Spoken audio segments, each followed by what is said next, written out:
Hey everybody, Hi. good to see y'all. Thank you for that dramatic reading. I made some notes. It looks like a lot, but it is the big print. Okay. Now, Shows gave you the story of how we met. That was his version. I'm going to give you mine. As you know by now, I'm an editor and a writer. Prior to this, I was a practicing therapist. But I've always been a working musician. And this was how I met Shows Leary. About 2 years ago, I had joined Northern Born. I was just playing some mandolin for them. And we had a gig booked in Albany, and they needed a bass player. They had played with Shows before, so they were like, let's get Shows on the gig. I'm like, all right, great, I can't wait to meet him. So we met at a rehearsal at John and Sarah's house in Cambridge, and Shows brought his lovely wife, Robin. I thought to myself, what a really nice couple, lovely people. So my first impression of Shows was that he's a very mellow, friendly, intelligent man.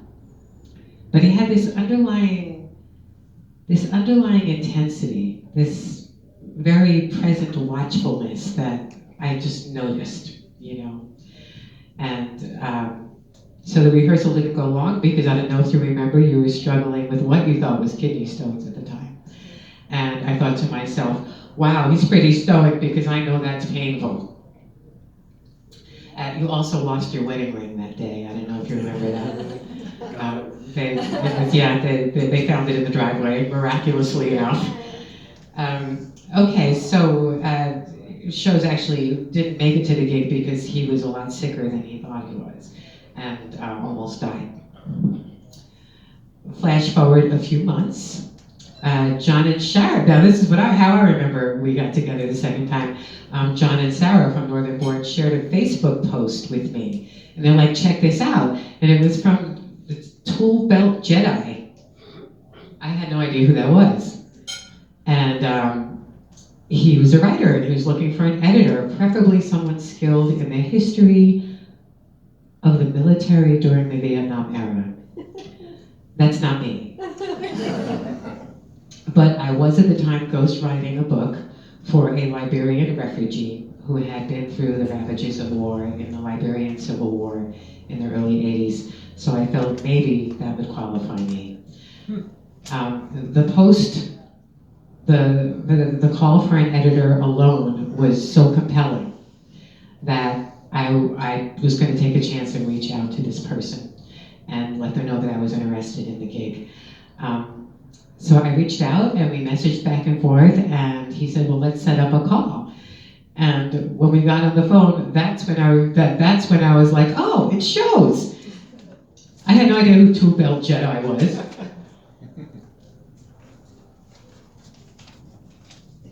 So we talked about it, and he explained that he had been part of this mission, this military-like operation in the mid-1970s.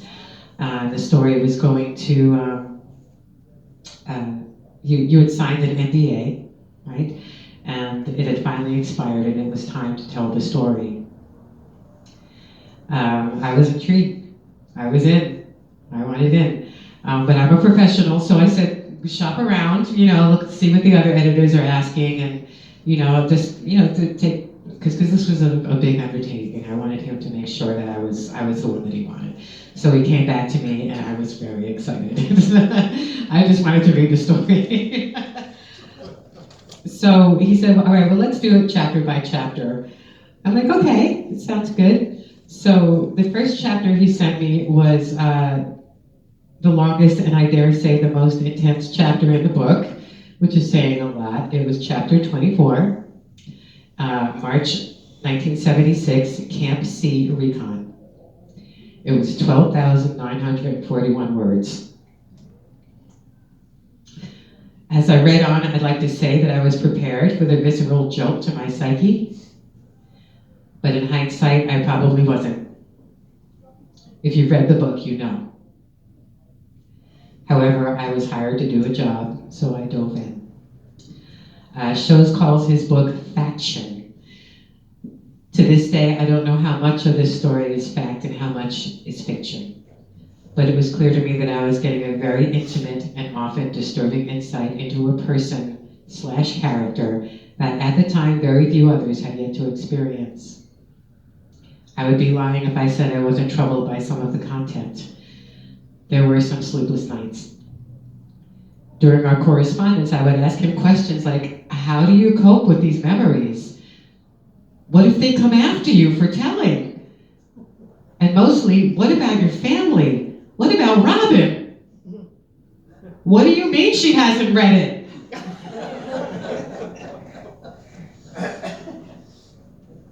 Well, how does he cope?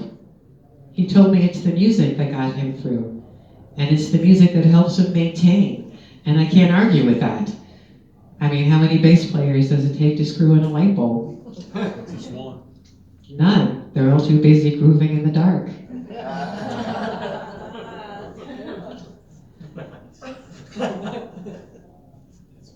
He didn't know what was going to happen. And he didn't know how people would react when he published it. He had been writing it for years, and after his recent health scare, he knew that he had to publish it, no matter the consequences. However, he was pretty confident Robin wasn't going to leave him. And now it's done, and now it's out there, and it's a hit. This is a really good book. I believe this story has incredible staying power, and its success will continue to gain momentum as more and more readers discover it. I'm thrilled for you, shows. Thank you for choosing me for the job of editing your epic masterpiece, The Footless Girls of Camp C. I just want to say one more thing. With America as the top consumer, child sex trafficking is a multi-billion-dollar industry throughout the world. Unfortunately, most of society turns a blind eye to the ugly reality. Maybe it's just too overwhelming. Maybe it's too shameful to see how far we've fallen. In this regard, if you asked me what I learned from working on the Footless Girls of Camp C, my answer would have to be this. To those of us who are willing to take in the truth, there's an odd but very real comfort in knowing there are righteous forces. I'm going to say it again. There's an odd but really I'm going to say it one more time. There's an odd but very real comfort in knowing there are righteous forces of good out there. And sometimes those forces are disguised as nature-loving, Grateful Dead venerating, bass-playing, navigating storytellers like our unlikely hero, F&G. Hi.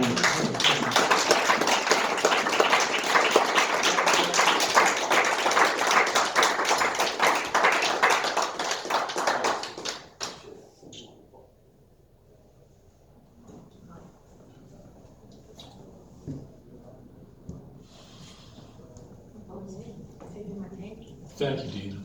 That was very heartfelt, and I really appreciate it.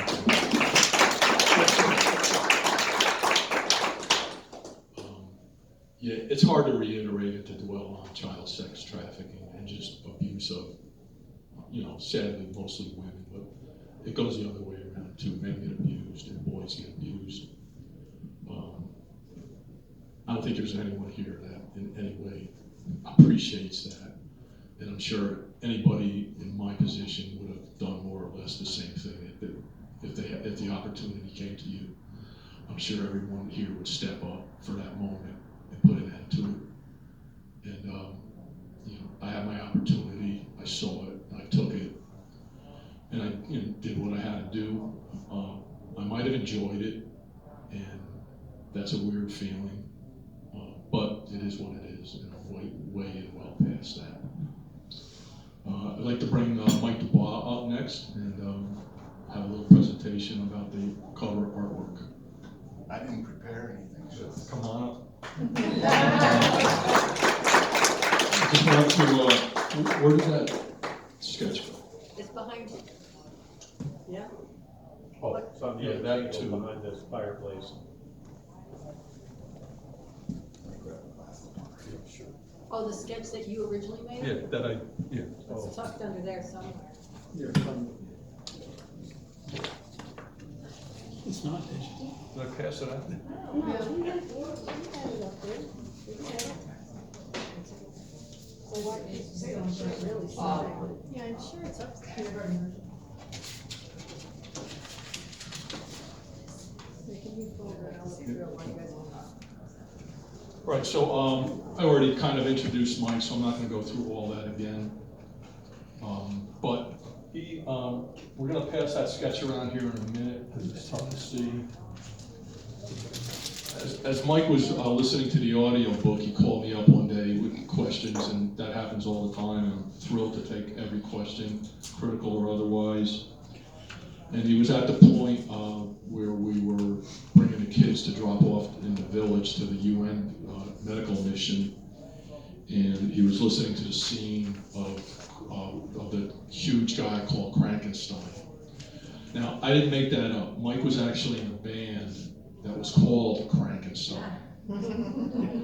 And I put that in as an honor to Mike for participating in the book. Which and I of course, none of you was would know totally that. surprised. I'm He was. listening to the audio book, and he gets to this chapter about this. I assume you guys read or listened to the audio book, but I got to the point in the book when they dropped the kids off, and he had to face this 8-foot character coming out of a police station. He was the police chief, so to speak,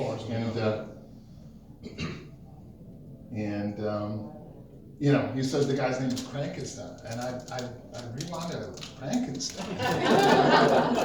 And then I called him up a little while later, and I said, I guess I didn't realize he had named it. I thought you liked the word Frankenstein from my band, but he named it in honor of it, which is pretty funny. So I just grabbed a piece of paper and sketched out this character.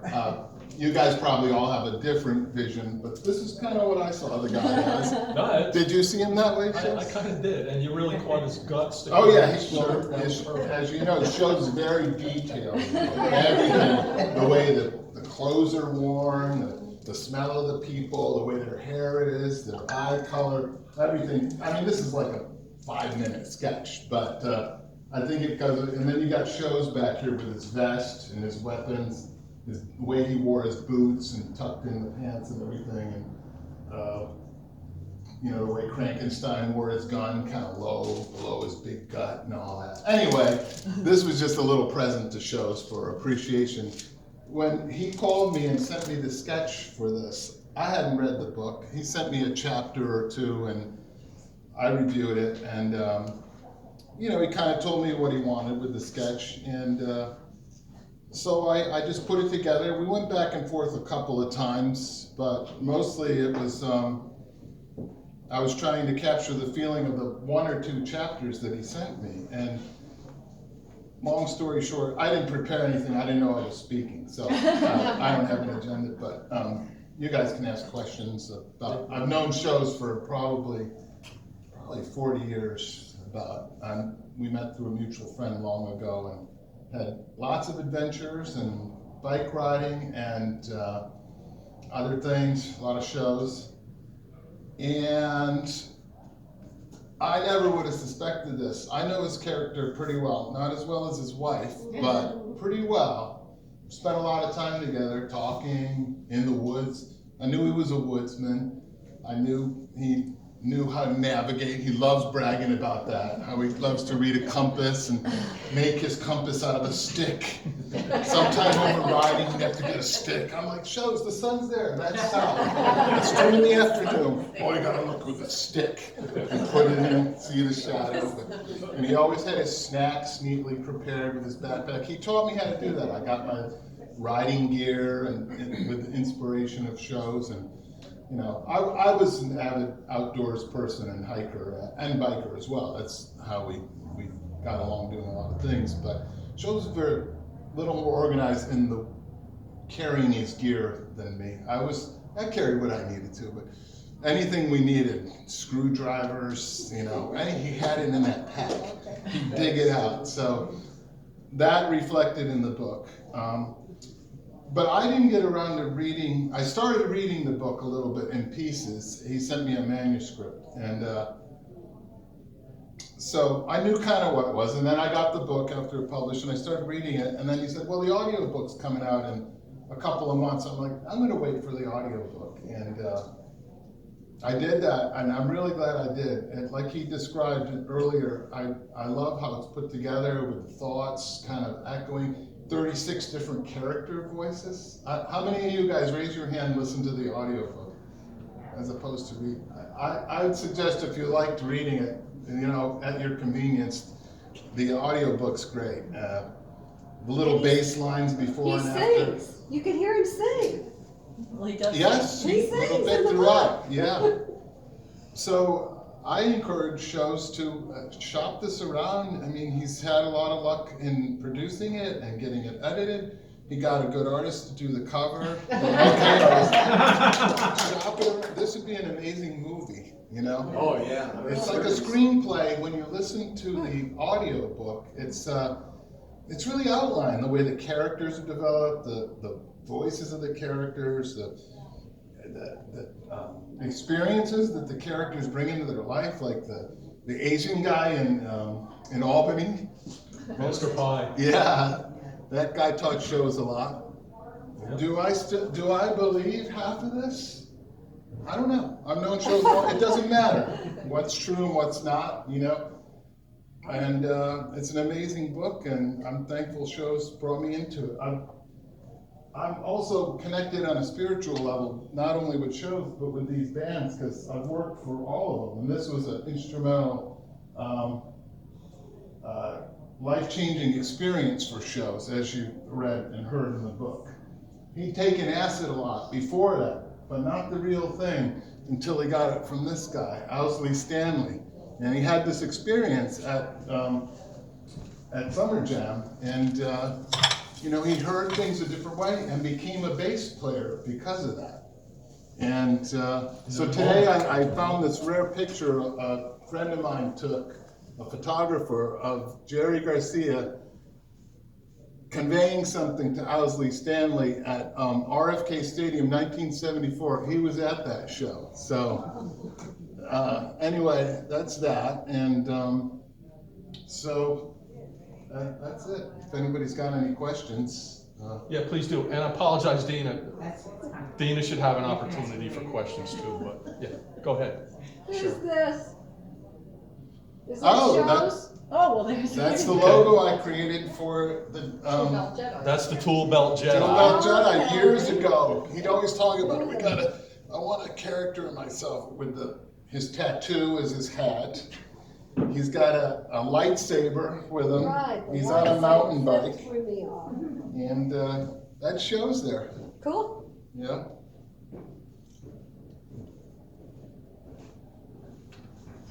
And people have asked, I'll answer this, Tool Belt Jedi, what does that mean? I was in a band called Trip Hazard. Right? And I wrote a song that I called Tool Belt Jedi, about, you know, the contractor you get who comes in and knows everything and fucks it all up. And that's kind of what that song is about. And the guys in the band love that name so much, like we changed the name of the band from Trip Hazard to Tool Belt Jedi. And I keep that to this day. I started my first Facebook page with that, so there's no need to change that. But that's what Tool Belt Jedi. You need to put that on here. You got effigy, Papa Leary. You don't even have shows on there. And Tool Belt Jedi. Well, yeah. So those of you that are curious about Tool Belt Jedi, that's where that comes from. Anyway, yeah, it's been a long road with shows, and this adds a whole nother dimension to knowing this guy. And again, it's been an amazing journey, and I'm happy to have done this. And if you're ever in Woodstock and you hear of a band, the Misty Mountain Ramblers, Mike's one of two drummers in that band, and Mike's a phenomenal drummer, and that's a really great band. We've gone down to see him. Plus, it's got a store. You know, we should get some copies of the book to sell in the store. At least a couple. Cool. You know, I got a whole book section. Mike sells his art online, worldwide. He has a store in Woodstock, T-shirts, posters, postcards, obviously other people's work. If you're ever down in Woodstock, tell me the name of it. It's Happy Life. Yeah. Happy Life Productions. It's right in the middle of town, but Yeah, Happy Life Products. If you ever are curious, go online, search that, or Mike DuBois, DuBois. The artwork he has produced is, you can't stop scrolling. There is no end to it. He's been at it all his life. Mike's from Syracuse originally. It's just phenomenal amount of music, mostly music-related artwork. And he's as famous as anyone in the industry that there is. And, can I do the poster for your movie?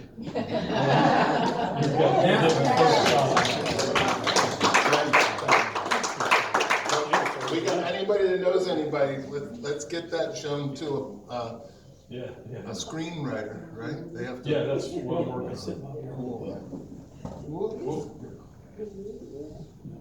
Yeah, let me segue into that. I got through how do you make a book. That was hard.